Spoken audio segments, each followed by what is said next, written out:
प्यारे बच्चों, स्वागत है आपका B.Sc सेकेंड ईयर के 4th लेक्चर में।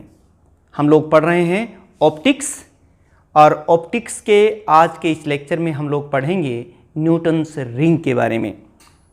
पिछले वीडियोज में हमने इंटरफेरेंस इन वेज शेप थिन फिल्म पढ़ी और उसके अंदर कंडीशंस फॉर द मैक्सिमा और मिनिमाज वो भी हमने ड्राइव किए। उन्हीं कंडीशंस को यूज़ करते हुए या यूँ कहिए कि उन्हीं की एप्लीकेशंस के रूप में आज हम स्टडी करेंगे न्यूटन्स रिंग क्या होती हैं, रिफ्लेक्टेड सिस्टम में भी, फिर ट्रांसमिटेड सिस्टम में भी, और उनकी जो न्यूटन्स रिंग हैं उनका डायमीटर क्या होता है, उनको भी हम उसका जो एक्सप्रेशन है वो भी ड्राइव करेंगे।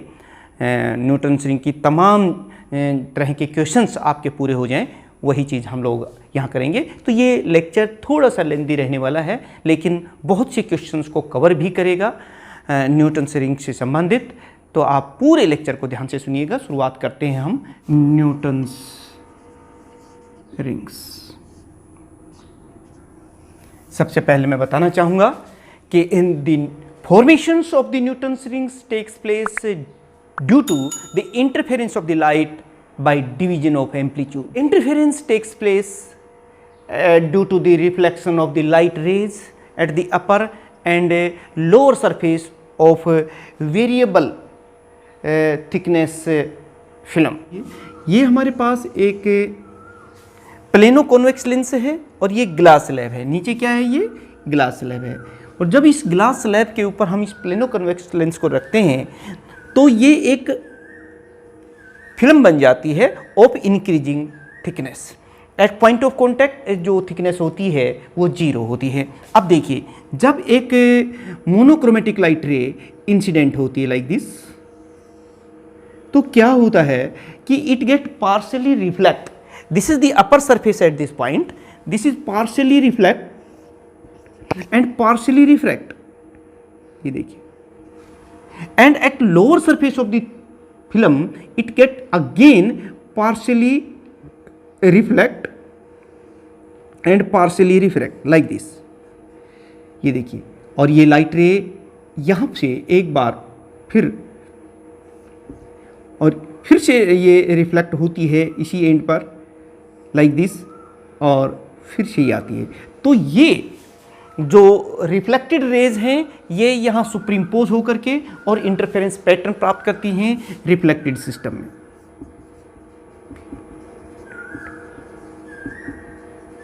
ठीक ऐसे ही ये जो ट्रांसमिटेड रेज हैं they also get superimpose and produce the interference pattern called it is called transmitted system.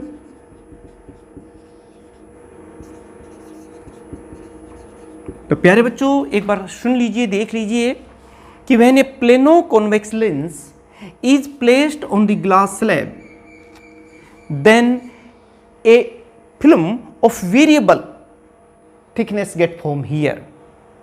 Eight point of contact the thickness of the film is 0। When a monochromatic light ray, this is monochromatic light,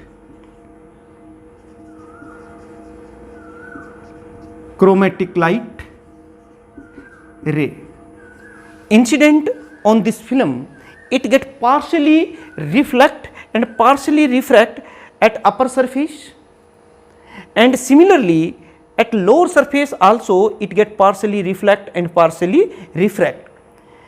The reflected rays get superimposed and produce the interference pattern in this system, reflected system. Similarly in transmitted system the transmitted rays get superimposed and produce the interference pattern. प्यारे बच्चों, हम इन सब की बात करेंगे, लेकिन यहाँ देखिए कि अब हम ये देख रहे हैं कि न्यूटन्स रिंग क्या होती हैं। ये देखिए, सेम थिकनेस के ऊपर जो इसके चारों तरफ अगर हम जहाँ थिकनेस इसकी सेम है उन सबको अगर हम मिला दें और रिफ्लेक्टेड सिस्टम से ऑब्जर्व करें और मान लो वो मैक्सिमा की कंडीशंस को सेटिस्फाई कर रही है तो हमें ब्राइट सर्कल्स दिखाई देंगे। मैं ये यहाँ ये कहने चाह रहा हूँ कि the locus of all points corresponding to equal thickness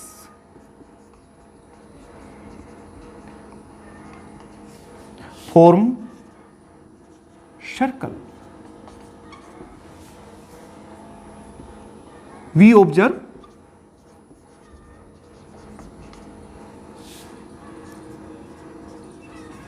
circular fringes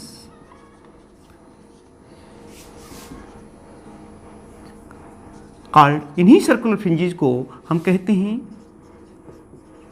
Newton's ring. यानी कि यहां से जब हम ऑब्जर्व करेंगे तो हमें सर्कुलर ब्राइट और डार्क अल्टरनेट फ्रिंजेस दिखाई देंगी, जिन्हें हम क्या कहते हैं, न्यूटन्स रिंग कहते हैं। प्यारे बच्चों, अब हम क्या करने वाले हैं, यहाँ पर इनकी कंडीशंस निकालेंगे कि न्यूटन्स रिंग जो हैं वो किस टाइप की बनती हैं। रिफ्लेक्टेड सिस्टम में पहले हम बातें करेंगे और उसके बाद हम ट्रांसमिटेड सिस्टम के अंदर किस तरह से न्यूटन्स रिंग पैदा होती हैं और उन रिंग्स का क्या डायमीटर होता है बात की। अब हम देखेंगे कि ये जो रिफ्लेक्टेड सिस्टम में देखेंगे पहले और फिर ट्रांसमिटेड सिस्टम में। रिफ्लेक्टेड सिस्टम में न्यूटन्स रिंग्स की डार्क और ब्राइट रिंग्स की क्या कंडीशंस हैं और जो वो रिंग्स बन रही हैं उनके डायमीटर्स के क्या फार्मूले हैं और किस तरह की रिंग्स निकलेंगी, उनकी नेचर क्या होती है वो देख ले। ये रिफ्लेक्टेड सिस्टम में सुपरइम्पोज हो रही हैं और इंटरफेरेंस पैटर्न पैदा कर रही हैं।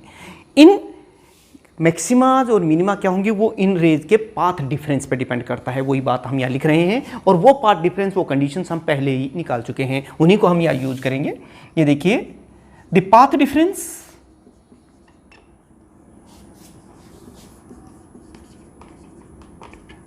Of interfering raise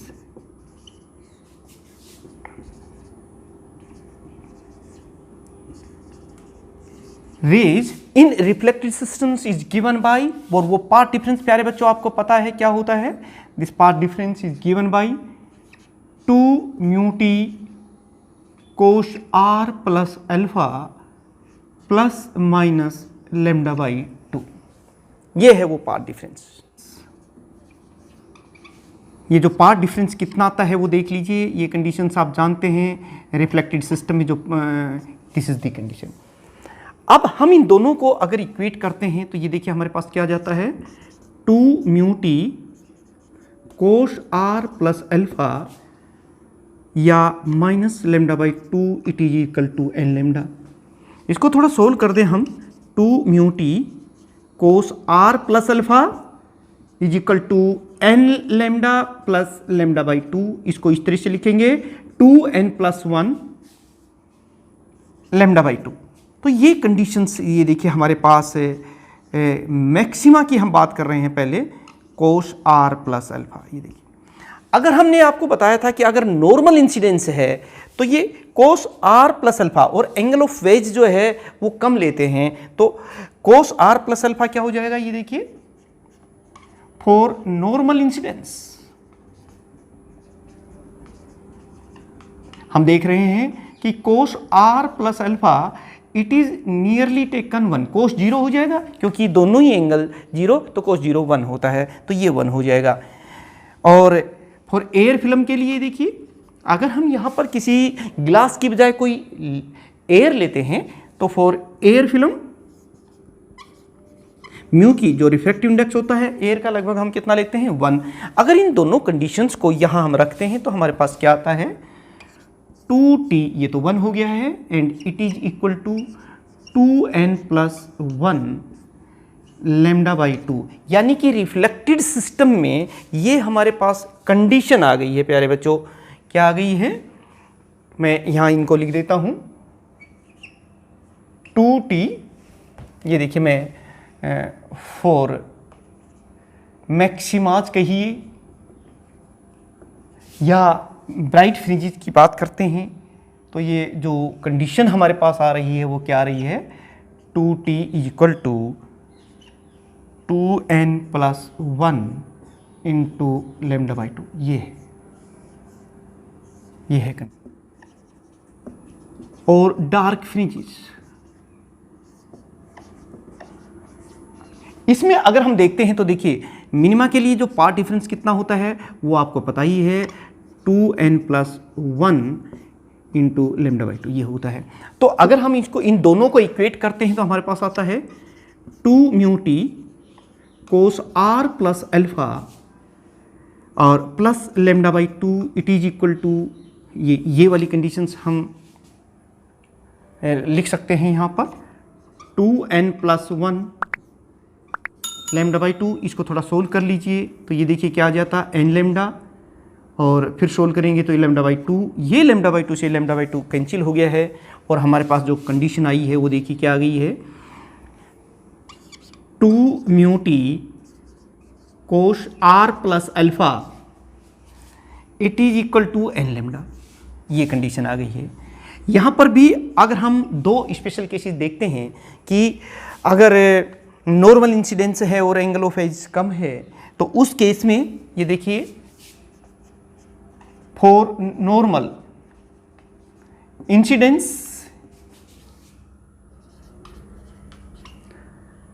and air film, दोनों ही बात कर लेते हैं। जब नॉर्मल इंसिडेंस की बात करते हैं तो जो कोस r प्लस अल्फा है that will be nearly equal to 1 and mu is taken 1। तो ये कंडीशन अब हमारी क्या बन जाएगी, ये हो जाएगी 2t is equal to n lambda. ये कंडीशन आ गई है मिनिमा के लिए। इसको भी हम लिख लेते हैं यहाँ पे, ये देखिए इस रिफ्लेक्टेड सिस्टम में हमें ज़रूरत पड़ेगी फॉर मिनिमा। क्या कंडीशन आई है वो देख सकते हैं आप, 2t is equal to n lambda, ये कंडीशन आ गई। इन दोनों कंडीशंस को प्यारे बच्चों निकालने के बाद अब हम ये देखेंगे कि diameters of the Newton's ring, bright rings हैं उनका डायमीटर क्या रहता है, किस टाइप का रहता है, और डार्क जो फ्रिंजेज हैं उनका डायमीटर क्या रहता है, उनका फार्मूला हम निकालेंगे, किस टाइप के रहते हैं वो चीज़ देखेंगे। डायमीटर ऑफ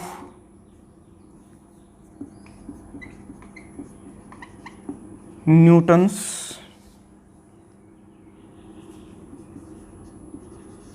रिंग्स लेंस है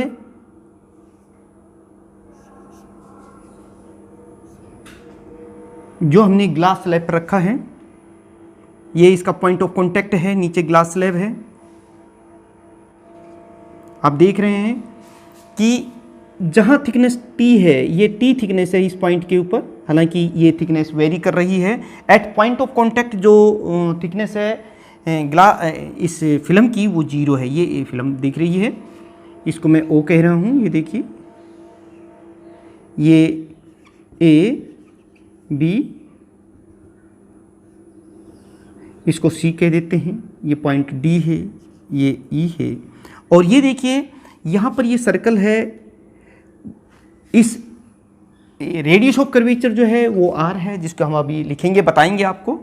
और ये जो आप देख रहे हैं सर्कल का जो रेडियस है R है, ये किसका, इस जो हमारा प्लेनो कॉन्वेक्स लेंस है वो T थिकनेस पर वो जो रिंग बनेगी उसका रेडियस R है। तो इसके बारे में एक बार लिख लीजिए, क्या क्या चीज़ें हम बता रहे हैं आपको, सारी चीज़ें वो लिख लीजिए। देखिए in this figure, this is the plano convex lens which is placed on the glass slab, and this is the film of increasing thickness, and T is the let, T is the thickness of film जो vary कर रही है as one move away from this point of contact. At point of contact the thickness is 0, हम कई बार बता चुके हैं आपको। और ये देखिए R is the radius of Newton's ring, जो अभी हमने आपको बताई थी, Newton's ring at thickness T thickness पर जो न्यूटन्स रिंग का रेडियस है वो ये है R। और कैपिटल R क्या देख रहे हो आप, R is the radius of curvature of this plano convex lens, is the radius of curvature of plano convex lens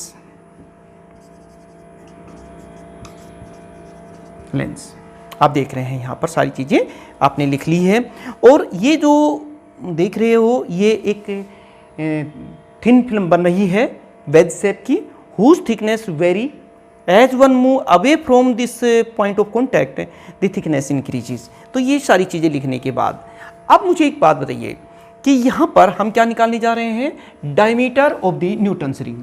और अगर हमें रेडियस पता चल जाए न्यूटन्स रिंग का तो फिर उसको डबल कर देंगे, डायमीटर आ जाएगा हमारे पास, तो कोई बात नहीं है। यहाँ पर आप ये जो सर्कल दिखाई दे रहा है, सर्कल की डेफिनेशन आप समझ सकते हैं, वो लगा दीजिए पहले। By using definition of circle, circle की जो डेफिनेशन है प्यारे बच्चों वो बता दीजिए। आप जानते हैं कि जिस पॉइंट के ऊपर ये देखिए E B into B D, E B into B D and it is equal to वही बात A B into B C, ये सर्कल की डेफिनेशन है ही, A B into B C. और प्यारे बच्चों ये सारी बातें आपको पता है। ई बी कितना लिया हमने, आर लिया है, तो r multiply by r, a b कितना है, ए बी जो है ये टी है, तो ये हम भी टी लिख देते हैं, और multiply b c, b c देखिए कितना है, ये आर और ये आर, 2r हो गया, लेकिन ये जो इसमें टी कम है तो हम कैसे लिखेंगे इसको, 2r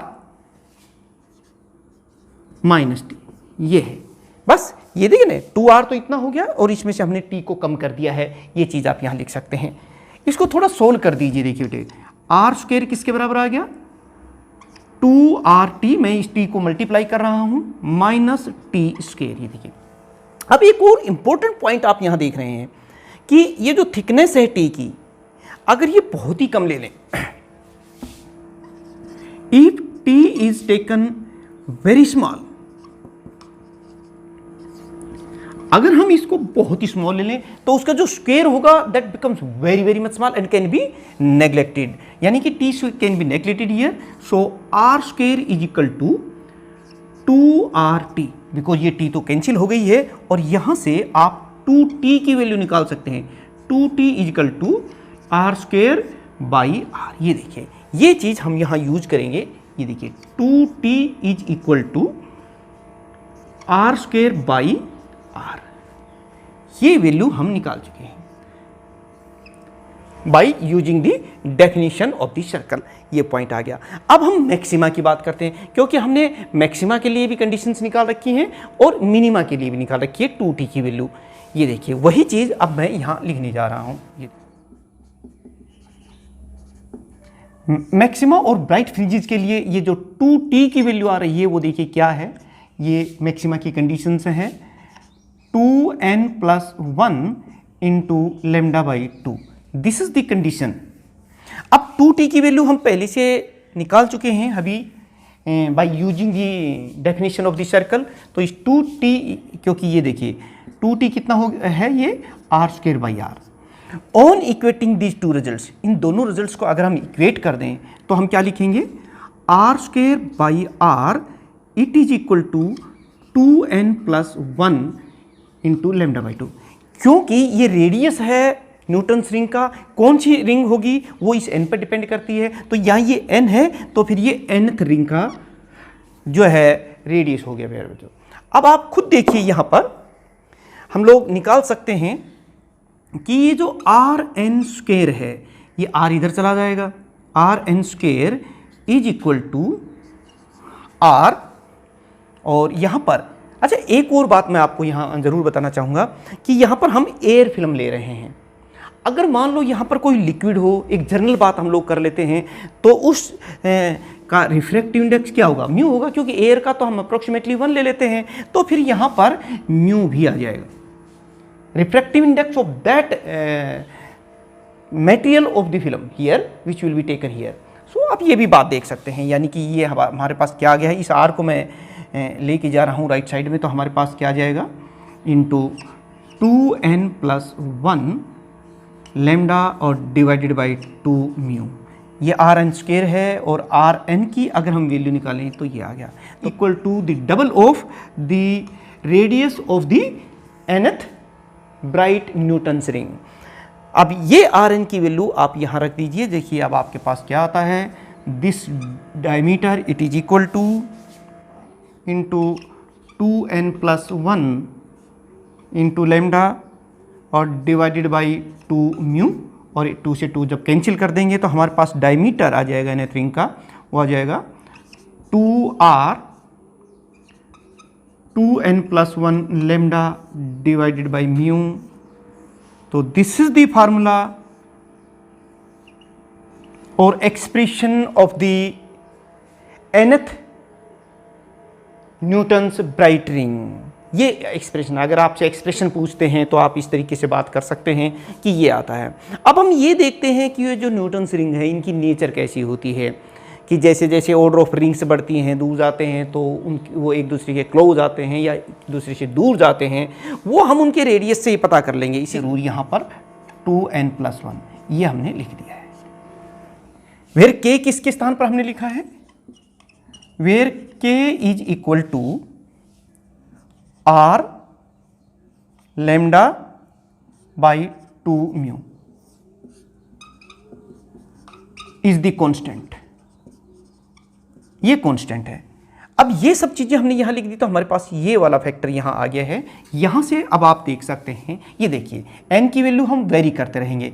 जैसे पहले हम n की वैल्यू 0 करते हैं, ये तो आपको मैंने पहले ही बता दिया है कि where n is equal to 0 1 2 3 as the order of rings यहाँ मिलती हैं। तो सबसे पहले ये देखिए r0, तो ये हो गया हमारे पास k, क्योंकि n की वैल्यू 0 कर दी है, 1 का रूट तो 1 ही होता है। फिर हम r1 कर रहे हैं, 1 करते ही ये हो जाएगा √3k, क्योंकि 1 करेंगे तो 2 1 3 √3k, और r2 करेंगे तो यहाँ से ये देख लीजिए 2 2 4 यानी कि 5k हो गया है। r3 कीजिए इसी तरीके से √7k हो जाएगा, क्योंकि 3 2 6 1 7 ये हो जाएगी, एंड सो ऑन। और इस तरीके से हम आगे भी करते रहेंगे। अब आप मुझे एक बात बताइए कि प्यारे बच्चों यहां से देखिए कि इन रिंग्स का डिफरेंस देखिए तरीके से, जैसे मान लो हम इन दोनों के डिफरेंस रेडियस की बात करते हैं तो r2 माइनस r1 करेंगे तो ये कितना हो जाएगा, √5 माइनस √3 इंटू के, ये हो जाएगा। इसी तरीके से √3 माइनस r3 माइनस r2 जब हम इसको करेंगे तो √7 माइनस √5 इंटू के करेंगे, एंड सो ऑन। लेकिन आप जान सकते हैं कि ये डिफरेंस इतना आ रहा है और ये डिफरेंस इससे कम आएगा और ये डिफरेंस इससे कम आएगा। इसका मतलब है कि जैसे जैसे order of Newton's rings increase हो रहा है वैसे वैसे वो एक दूसरे के क्लोज आती जा रही हैं, यानी Newton's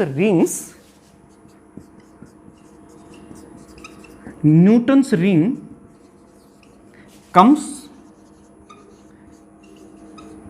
closure and closer as, या फिर आप लिख सकते हैं with increase of order of rings,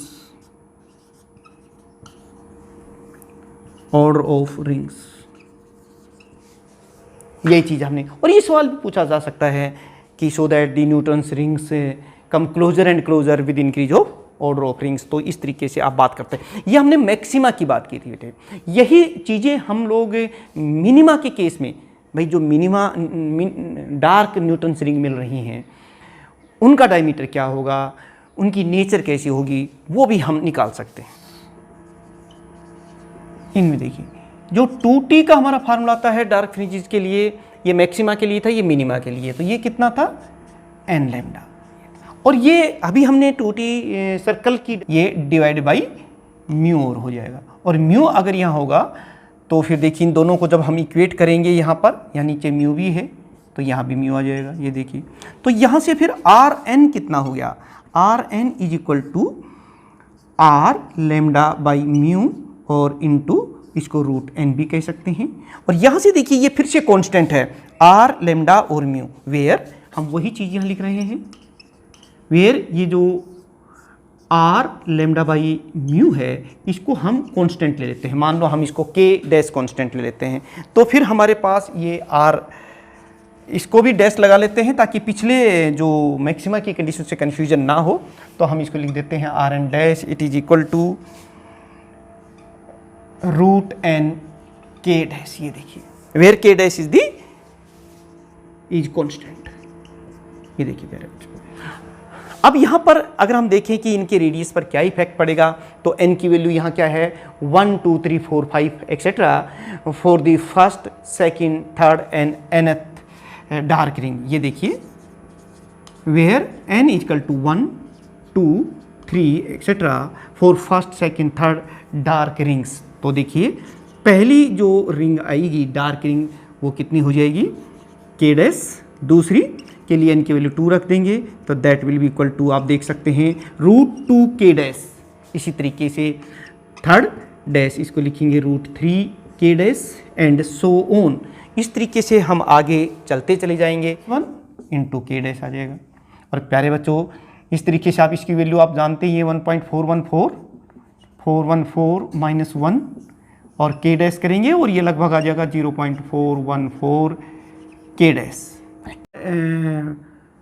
जैसे मान लो हमारे पास यहाँ पर R4 dash equal to √4k dash आ जाएगा, तो इसको हम कैसे लिखेंगे R4 minus R3 dash and it will be equal to √4 minus √3 into k dash. यहाँ पर एक बात देखने के प्यारे बच्चों कि जो डिफरेंस इनमें आया था ये इससे कम आएगा, √3 और √2 की वैल्यू रख करके जब आप सोल्व करेंगे तो ये डिफरेंस थोड़ा कम आएगा, उसी तरीके से ये और भी कम आएगा। और इस तरह से जैसे जैसे हम हायर ऑर्डर की तरफ जा रहे हैं, इसका सीधा मतलब है कि वो जो है न्यूटन्स रिंग जो डार्क रिंग्स हैं वो एक दूसरे के क्लोज आ रही हैं। वही बात हम यहाँ प्रूव कर रहे हैं कि as the order of Newton's ring increases they come closer and closer। वही पॉइंट्स आप यहां पर लिख सकते हैं, मैं लिख देता हूं यहां पर as with increase of order of rings। तो प्यारे बच्चों इस तरीके से आप लोग ये देख सकते हैं, अभी हमने ये रिफ्लेक्टेड सिस्टम के लिए मैक्सिमा और मिनिमा और रिंग्स निकाली। अगर हम यहाँ nth डार्क रिंग का डायमीटर निकालना चाहें, क्योंकि मेन उद्देश्य वही था हमारा, तो देखिए कितना आया था, ये कितना हो जाएगा देखिए प्यारे बच्चों, क्योंकि 2 अंदर लेंगे तो ये 4 हो जाएगा लैम्डा n बाई म्यू। तो this is the diameter of nth dark ring.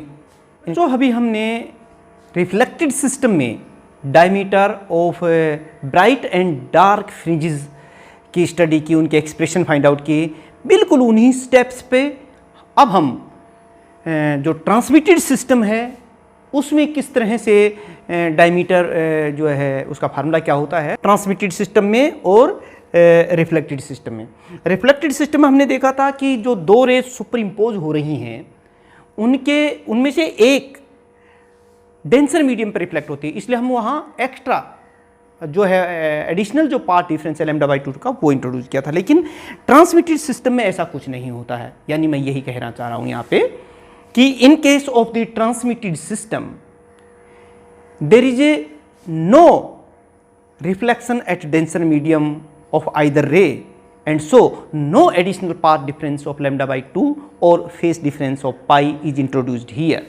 so हम लिख रहे हैं the path difference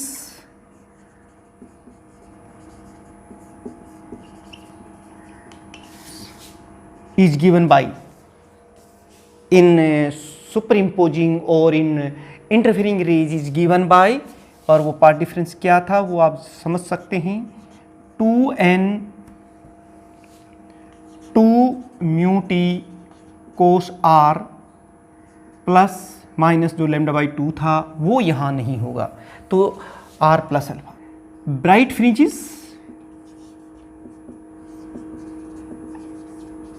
ये जो पार्ट डिफरेंस होता है वो कितना होता है ट्रांसमिटेड सिस्टम में n लैम्डा। तो फिर इसको हम लिखेंगे इस तरह से लिख सकते हैं 2 mu t cos r plus alpha it is equal to n lambda.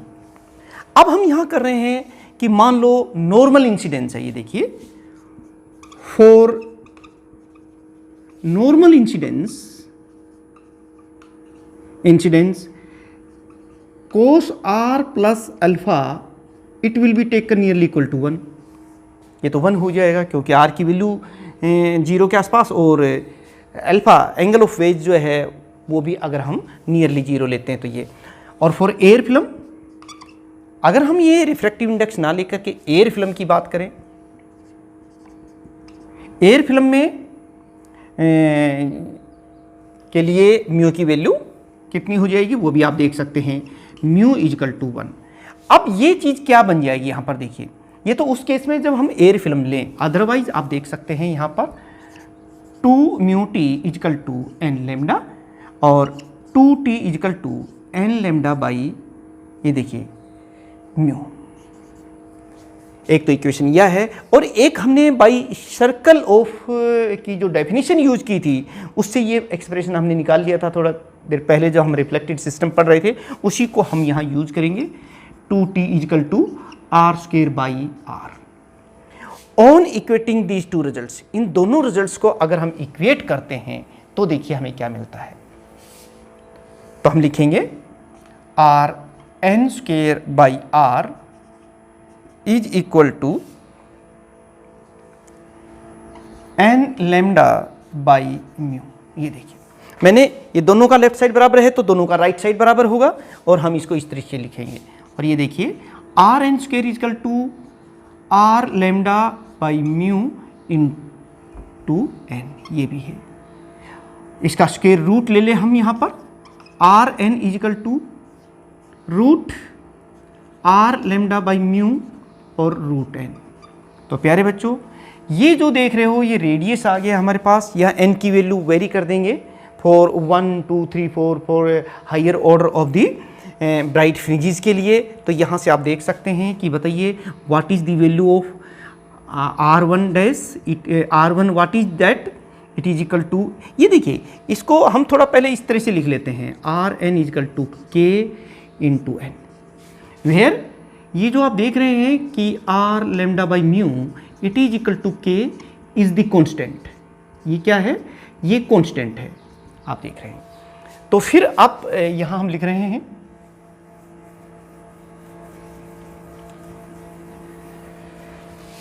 तो प्यारे बच्चों यहां से देख लीजिए R1 कितना होगा, ये हो जाएगा K, क्योंकि यहाँ n की वैल्यू 1 कर दी है, और 1 जब करेंगे तो 1 का रूट तो 1 होता है। R2 यहाँ से देख सकते हैं तो ये रूट 2 बाई के हो जाएगा, R3 रूट 3 बाई के हो जाएगा, R4 आप देख रहे हैं ये रूट के एंड सोन। और इस तरह से आप डिफरेंट ऑर्डर की जो रिंग्स हैं उनका रेडियस निकाल सकते हैं। अब हम ये देखते हैं, इनका डिफरेंस देख लेते हैं एक बार कि देखिए R2 माइनस R1 ये कितना होता है, ये हो जाएगा रूट 2 माइनस 1 इंटू के, या फिर बताइए R3 माइनस R2 ये कितना हो जाएगा, रूट 3 माइनस रूट 2 इंटू के। इसी तरीके से R4 माइनस R3 ये कितना हो जाएगा, इस तरीके से ये 3 इंटू के एंड सोन, और इस तरह के हम लेंगे। लेकिन यहाँ जो देखने की बात है वो ये है, जब इसमें से रूट 2 इसकी वैल्यू कितनी होती है 1.414, इसमें 1 सब्ट्रैक्ट करेंगे तो ये लगभग कितना आता है 0.414 के। इसी तरीके से जब रूट 3 में से रूट 2 तो ये इससे भी कम क्वांटिटी आएगी, और इसी तरीके से जब ये इससे भी कम आएगी। इसका मतलब ये जो डिफरेंस है ये कम होता चला जा रहा है। हम ये कह सकते हैं कि इन transmitted system also the bright rings come closer and closer as the order of rings increases, वो देख सकते हैं। तो वो चीज़ आपने देख ली यहाँ पर, यही चीज़ हम ऑब्जर्व कर रहे थे। रिफ्लेक्टेड है आपको तो वो लिख दीजिए। देखिए आर एन की वैल्यू ये आपके पास है, मैं इस 2 को अंदर ले जाते हैं तो ये 4 हो गया है, आर लेमडा म्यू और एन, ये भी एन। तो प्यारे बच्चों इस तरीके से आप diameter of the nth bright fringe in reflected system निकाल सकते हैं। ठीक ऐसे ही हम डार्क फ्रिंजेस की भी बात कर सकते हैं। फॉर डार्क फ्रिंजेस प्यारे बच्चों आप जानते हैं पाथ डिफरेंस डार्क फ्रिंजेस के केस में कितना होता है, 2 mu t cos are plus alpha ये होता है। जहां पर मैं फिर बता देता हूं आपको कि म्यू क्या है, रिफ्रैक्टिव इंडेक्स ऑफ फिल्म, ये जो फिल्म मटेरियल है उसका रिफ्रैक्टिव इंडेक्स है, और अल्फा क्या है, एंगल ऑफ वेज ये है, और टी क्या है, आर क्या है यहाँ पर, t is the thickness for ring having radius r. चलिए ये सारी बातें आपको पता है। अब हम जानते हैं फॉर डार्क फ्रिंजेस के लिए ट्रांसमिटेड सिस्टम में द पाथ डिफरेंस कितना होता है, that is equal to 2n+1 λ/2 ये होता है। तो इन दोनों को अगर हम इक्वेट करते हैं तो हम क्या लिखेंगे, 2 mu t cos are plus alpha it is equal to 2n+1 λ/2 ये हो गया है। और प्यारे बच्चों यहाँ पर हमने बताया था कि अगर हम नॉर्मल इंसिडेंस की बात करते हैं तो देखिए, for normal incidence cos are plus alpha it is nearly equal to 1, तो ये कितना हो जाएगा, 2 mu T it is equal to 2n+1 into λ/2। अब यहाँ से इस म्यू को भी हम राइट साइड में ले जाते हैं तो ये हो गया है, ये 2t की वैल्यू आ गई। और प्यारे बच्चों by definition of the circle जो हमने पहले ड्राइव कर रखा है, आप देख सकते हैं उसके लिए 2t की वैल्यू कितनी आ रही है, r²/r। अब इन दोनों को हम इक्वेट कर सकते हैं on equating these two equations, 2 mu, ये देखिए ये दोनों का, क्योंकि लेफ्ट साइड बराबर था तो राइट साइड भी बराबर होगा, वो हमने यहाँ लिख दिया है। और ये nth डार्क फ्रिंज के लिए ये सिंबल हमने n यूज किया है यहाँ पर। तो यहाँ से देखिए rn², अब हमारे पास क्या आ गया है, ये r भी इधर चला गया है राइट साइड में, इंटू 2n+1 λ/2 म्यू। और अगर हम स्क्वायर रूट ले लेते हैं तो ये हो जाता है, और इसको हम कुछ इस तरीके से लिख सकते हैं। इसमें अगर आप कन्फ्यूजन से बचना चाहते हो कि चूँकि ब्राइट रिंग्स में भी हम आर एन लिया था तो ये हम डैश लगा सकते हैं पहले की तरह, और ये देखिए इसको इस तरीके से लिख सकते हैं r λ/2 म्यू और साथ में 2n+1, और इसे हम एक कांस्टेंट ले लेते हैं rn' it is equal to constant, और ये कांस्टेंट है ये k' इंटू 2n+1। तो प्यारे बच्चों डिफरेंट n की वैल्यूज़ के लिए यहाँ से हम radius of the Newton's dark ring निकाल सकते हैं। ये देखिए r0' n की वैल्यू के जो हमने 0 रख दिया है तो ये हमारे पास कितना आ गया है, ये सिर्फ k' आ गया है। n की जगह जब 1 रख देंगे तो r1' आप देख सकते हैं 1 रखते हैं तो 3√3 k' आ जाए।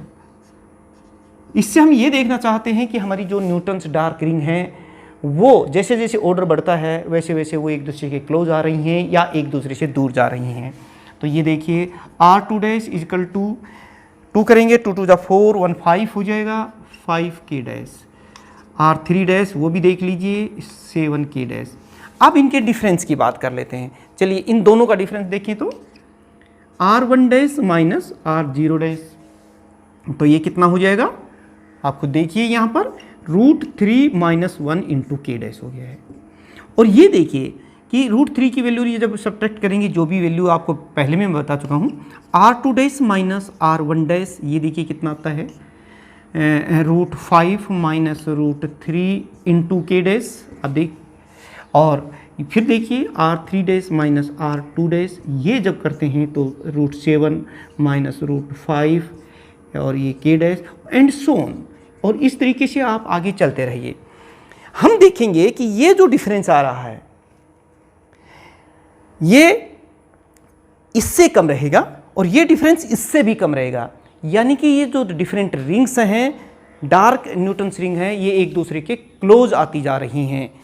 Newton's dark rings come closer and closer as the order of the rings increases. r and dash की जो वैल्यू हमने निकाली वो रखने के बाद हमारे पास ये डायमीटर आ गया है। nth Newton's dark ring in transmitted system. प्यारे बच्चों, अब हम देखते हैं कि अगर मोनोक्रोमेटिक लाइट सोर्स जो हमने न्यूटन्स रिंग प्रोडक्शन में अभी तक पढ़ा है, उसकी जगह अगर हम वाइट लाइट यूज करें तो हमें किस तरह की रिंग्स अपीयर होंगी, यानी Newton's ring with white light.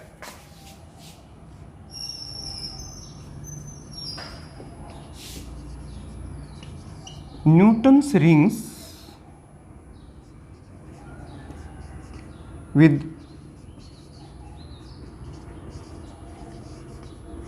इस तरह का हमसे कोई क्वेश्चन पूछता है तो हम क्या लिखेंगे? देखिए, हम जानते हैं, we know diameter of the Newton's ring for bright fringes in reflected system is given by 2r lambda 2n plus 1 divided by mu. It is the diameter which we have obtained. Now you know that this diameter, और ये case किस case में आया था? It is in reflected system. As it is quite clear from here that this diameter of the nth ring is directly proportional to the diameter of the nth bright ring is directly proportional to the square root of the wavelength. It means that as the wavelength increases, the diameter of the Newton's ring increases. यानी the diameter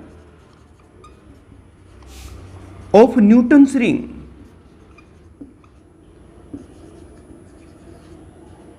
increases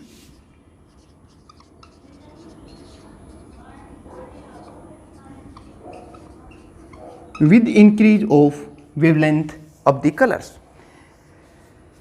यानी कि अब एक वो point यहां से clear हो रहा है कि this diameter is also directly proportional to 2n plus 1. It means that as the order of the rings increases the Newton's rings comes closer and closer. अब जरा इन दोनों पॉइंट्स को एक साथ देख करके बताइए कि एक तरफ तो वो रिंग्स क्लोज आ रही हैं, दूसरी तरफ वेवलेंथ बढ़ने से जो न्यूटन्स रिंग का जो डायमीटर है वो बढ़ रहा है, यानी कि सारी की सारी रिंग एक ही जगह आ जाएंगी डिफरेंट वेवलेंथ्स की. अगर हम मोनोक्रोमेटिक लाइट की जगह वाइट लाइट यूज करें तो क्या होगा? सेंटर स्पॉट जहां है वहां पर हमें कुछ कलर्ड फ्रिंजेस दिखाई देंगी और फिर जैसे जैसे उस सेंटर स्पॉट से हम दूर जाएंगे हायर ऑर्डर की तरफ तो वहां पर एक यूनिफॉर्म इल्यूमिनेशन अपीयर होगी. यानी कि आप यही लिखेंगे, if we replace white light in place of the monochromatic light, then near the center some colored fringes appears and above that or in higher order side we general or uniform illuminance is appear. We observe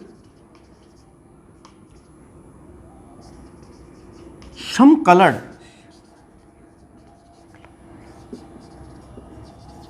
fringes and away from it we uniform illumination.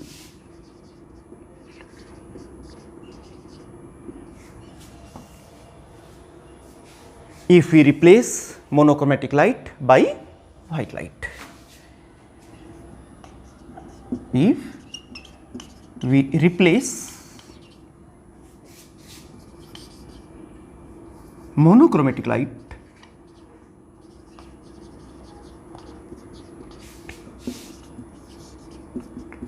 by white light.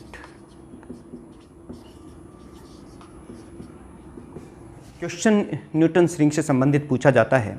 हमने देखा था कि जो reflected system में जो centre spot है, यानी कि जहां पॉइंट ऑफ कांटेक्ट होता है वो डार्क अपीयर होता है और उसके बाद जो डिफरेंट न्यूटन्स रिंग, जो कलर्ड सर्कुलर रिंग्स मिलती हैं वो मिलती हैं। अब सवाल ये है, क्या हम रिफ्लेक्टेड सिस्टम में जो सेंट्रल स्पॉट है न्यूटन्स रिंग का, वो डार्क की बजाय ब्राइट कन्वर्ट कर सकते हैं? क्या ऐसा पॉसिबल है? तो आपका आंसर होगा yes, the central spots can be bright, but उसके लिए हमें कुछ कंडीशंस जो है, वो कुछ अरेंजमेंट है वो बदलना पड़ेगा। तो वो क्या होता है वो देख लेते हैं। यानी कि Newton's ring with bright centre. प्यारे बच्चों, इसको देखने के लिए आपको जो न्यूटन्स रिंग फॉर्मेशन का जो अरेंजमेंट था उसको हमें देखना पड़ेगा। और वो देखिए कैसे है, वो देखिए इस तरीके से हमने न्यूटन्स रिंग की फॉर्मेशन की थी। आपको देखिए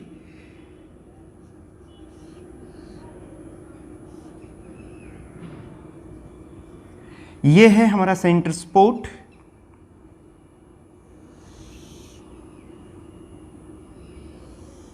और आप देख रहे हैं ये जो है ये लिक्विड और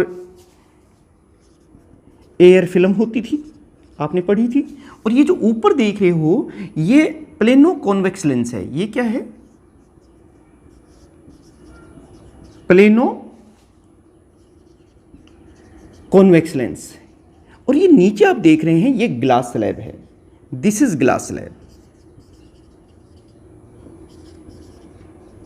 प्यारे बच्चों, ये अरेंजमेंट था हमारा। उसमें हमने देखा था ये reflected system,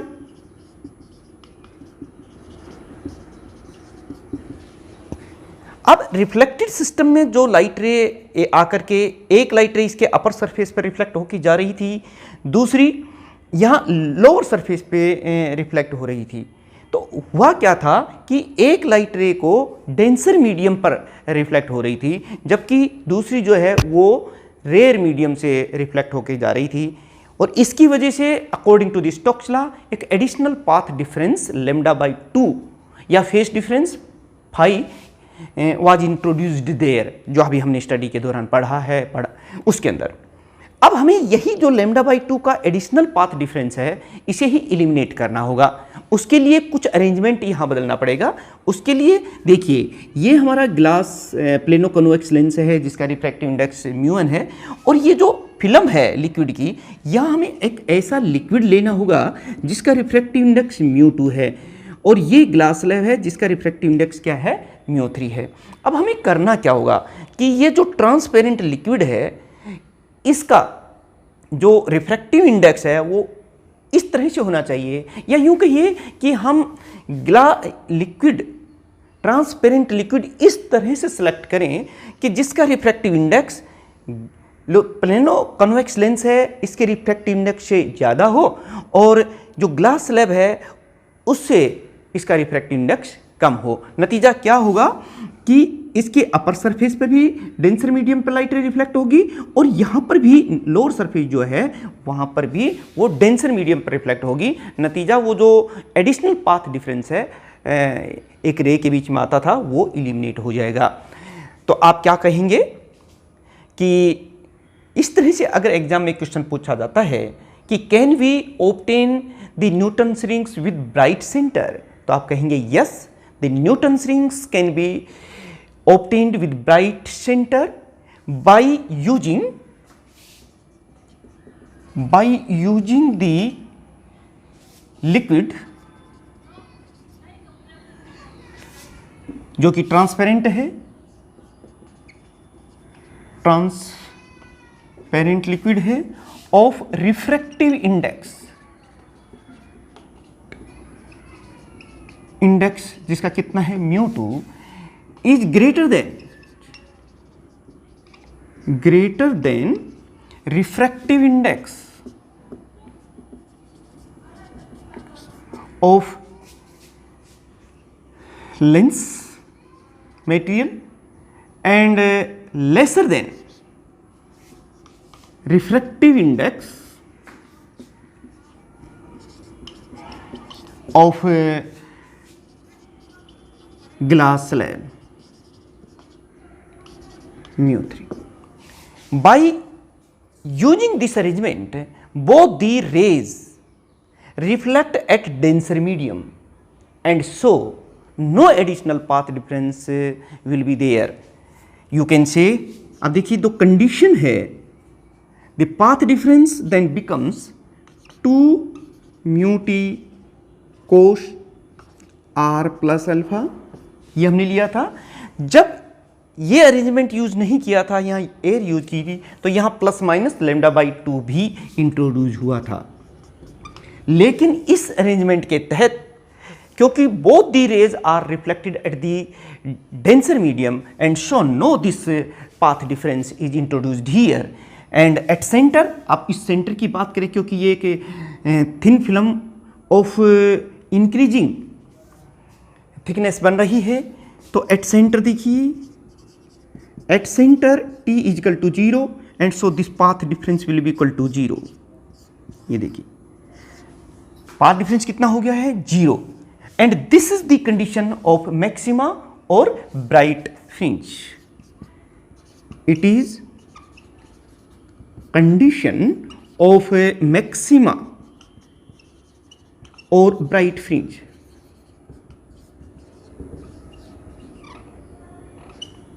So we obtain the bright center of the Newton's ring by using such arrangement. अब आप कहेंगे कि ऐसा हमने कौन सा लिक्विड लें, कौन सा मटेरियल लें, तो ये देखिए रिंग्स मिल जाए, तो ये देखिए क्राउन ग्लास का लेंस यूज किया जाए जिसका रिफ्रैक्टिव इंडेक्स जो है इज, और जो फ्लिंट ग्लास है आप ये कह सकते हैं is lesser than sassafras oil, जिसका refractive index is less than the flint glass.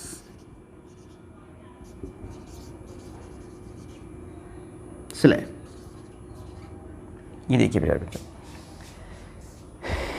सासाफोरस oil use करते हैं जो कि ट्रांसपेरेंट होता है, whose refractive index is greater than mu1 but lesser than the flint glass. So by using this arrangement we can obtain the bright center of the Newton's ring. प्यारे बच्चों एक question और पूछा जा सकता है आपसे कि ये जो ग्लास स्लैब है अगर इसकी जगह एक मिरर रख दें तब न्यूटन्स रिंग पर क्या इफेक्ट होगा, किस तरह की न्यूटन्स रिंग मिलेंगी. चलिए वो और देख लेते हैं. Ring with mirror in place of glass slab. अगर ग्लास स्लैब की जगह हम मिरर यूज कर दें, ये देखिए ये ग्लास स्लैब थी पहले और इसकी जगह हम एक मिरर यूज कर लें,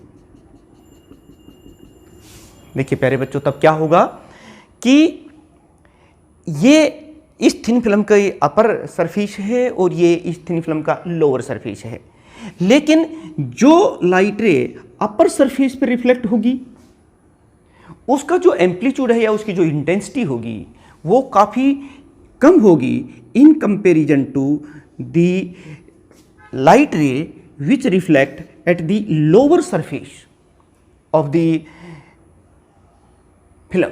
आप ये कह सकते हैं if we replace the mirror by the glass slab, then the amplitude of the ray which is reflected at the lower surface of the film will be very much larger than the amplitude of the ray which is reflected at the upper surface, and there is a poor contrast between the dark and bright fringes. जो dark और bright fringes हैं उनके बीच में बहुत ज़्यादा अंतर नहीं नजर आएगा and you can say that Newton's ring disappear. We obtain only uniform illumination.